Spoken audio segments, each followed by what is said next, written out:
She was the one who saw too much. She was the one who was supposed to testify. And then she was gone. In part 1, we learned about Marcus Ellery, the mechanic who vanished into the night, and Claire Matthews, the bartender who claimed to witness his struggle with a man named David Holloway, a witness who could have been the key to justice. But before she could take the stand, she disappeared. In part 2, we uncovered the chilling discovery of Claire's abandoned car in the woods, with a note inside reading only 3 words: "He knows everything." We followed the investigation as it circled back again and again to Holloway, his phone records, an eyewitness sighting, his violent past, and even surveillance footage that appeared to show Claire in his truck the day she vanished. Now, in part 3, we explore what came next: forensic breakthroughs, courtroom battles, chilling confessions, and questions that remain unanswered to this day. This is the final chapter, or is it? March 2022.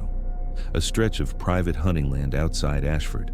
Investigators unearth fragments of burned fabric, a woman's necklace, and small pieces of bone.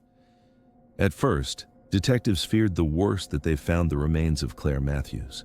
Forensic testing confirms the bones belong to a woman, but the fragments are so small, so degraded by fire, that a full DNA profile is nearly impossible.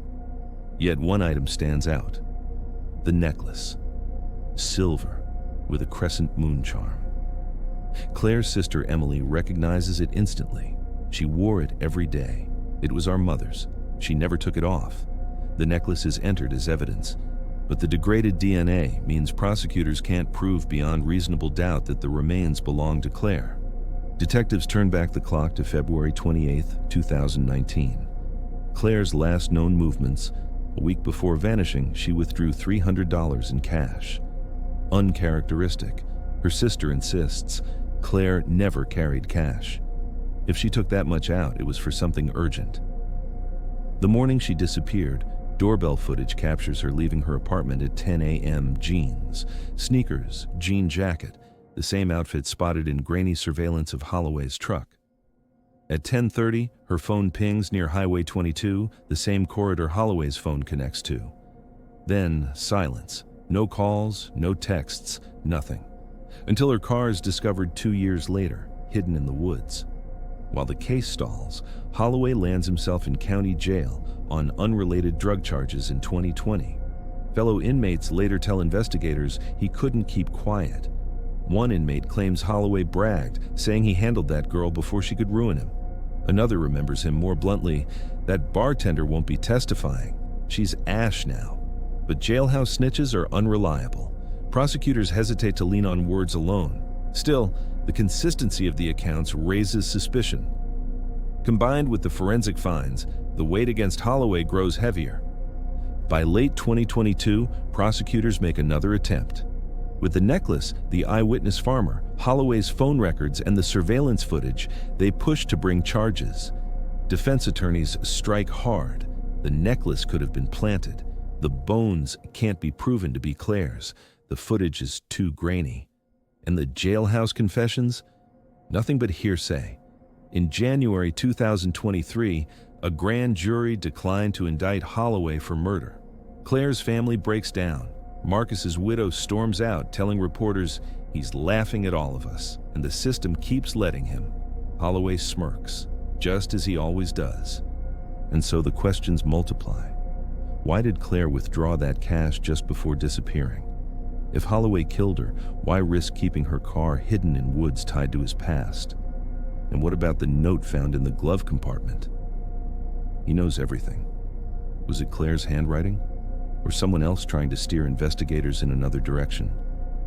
Some whisper Holloway wasn't acting alone, that a second vehicle spotted that morning belonged to an associate, that Claire stumbled into something larger than Marcus's case and paid the price. Others cling to hope she staged her disappearance, that she ran, that she's still alive. Emily rejects that theory. If she was alive, she'd have found a way to let me know. She wouldn't just disappear from Sophie, her niece. She loved her too much. Then, 2024. Holloway was arrested again, this time on weapons charges. He's sentenced to 10 years in prison. But not for Marcus, not for Claire. To this day, Holloway has never been convicted in connection to either case, and when asked about Claire Matthews, he repeats the same line: "She left." People leave all the time. That's all I know. Investigators don't believe him, neither does the community. Because every thread of evidence, however fragile, circles back to one man, David Holloway. For Marcus's widow, the pain remains raw. For Claire's sister, the fight continues. Each year on the anniversary of her disappearance, Emily lights a lantern. She whispers her sister's name. She prays for answers. "I just want to bring her home. If she's gone, I want to lay her to rest. If she's alive, I want her to know she's not alone." But the silence is the hardest part. And that's what these cases leave behind, not just grief, but an open wound that never heals. The mystery remains just that, a mystery. The necklace, the bones, the surveillance footage, the whispers from a jail cell. Together, they point toward guilt. But in a courtroom, guilt must be proven beyond reasonable doubt, and doubt is Holloway's shield. So the case remains unsolved, Claire remains missing, and Marcus's family remains without justice. Sometimes the truth is out there, buried, hidden, spoken in hushed tones. But until it's uncovered, we are left with only questions. Sometimes justice doesn't come in verdicts. Sometimes it comes in remembering the names of those silenced. So tonight, remember Marcus Ellery, remember Claire Matthews, and remember the cost of speaking up can be unbearably high. But the cost of silence is higher still. What do you believe? Was Claire silenced by the man she feared most? Did she run? Or was she caught in something far bigger than we can imagine? Share your theories in the comments below. Your voice helps keep cases like this alive. If this story moved you, give this video a like. It helps bring awareness to unsolved cases that need it most. And don't forget to subscribe to Evidence Uncovered, because the truth deserves to be told even when it hides in the shadows. And though Claire's voice was taken, her story still speaks.